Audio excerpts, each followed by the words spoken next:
speaker today is Julie Meghan McDonald. She is class of 2012 and a Forte Foundation Fellow in the Locaid Graduate School of Business. She is focusing on business administration. She received her undergraduate degree from the University of California, Nils' little brother, but this one was in San Diego. Her advisor is Deborah Merrill Sands, the Glenn and Ellen Boyles Chair in Business Education and Dean of the Laurie Locaid Graduate School of Business. Please welcome Julie to the podium. This is a woman who is not only studying business, but she is a filmmaker, a mother, and a volunteer.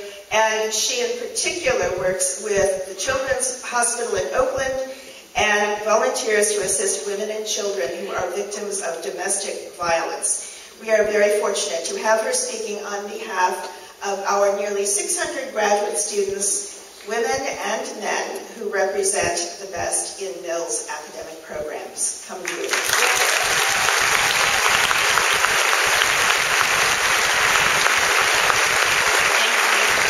I'd really like to take my shoes off.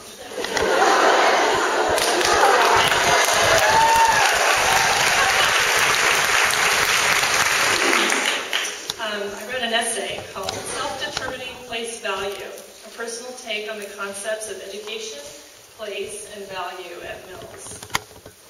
I have just started my MBA program, and I think about math a lot. Every fourth grader learns that the concept of determining place value makes a big difference. The ones column, the tens column, thousands. It is an early math fundamental that we must grasp to create accurate economic models, data collection methods, and analyses. But what does place value mean if we look at the concept from a social perspective? The professor is talking, but for some reason the question in my mind is suddenly profoundly one of personal self-worth. Who has the courage to completely determine one's own self-worth? How we derive our sense of self fundamentally guides our actions. Do we seek the approval of others? Do we set our own goals and stick to them, regardless of criticism? Are we inspired? Do we feel we've lost time? I listened to the discussion in class. These focused students, some of whom are 30 years my junior, are more balanced in their expressions of gender equality than I am. They are more thoughtful in their expectations for fairness from the marketplace. Many of them have not yet been married and divorced, hired and fired, cultivated a dream, or lost one. I look on them with envy.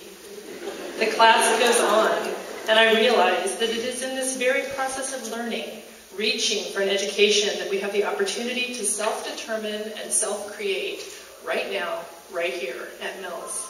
It takes courage to embark on an educational quest when the homework piles up and there are multiple quizzes on the same day, when we don't understand our professors and can't find our TAs. We worry fundamentally, is this going to be worth it?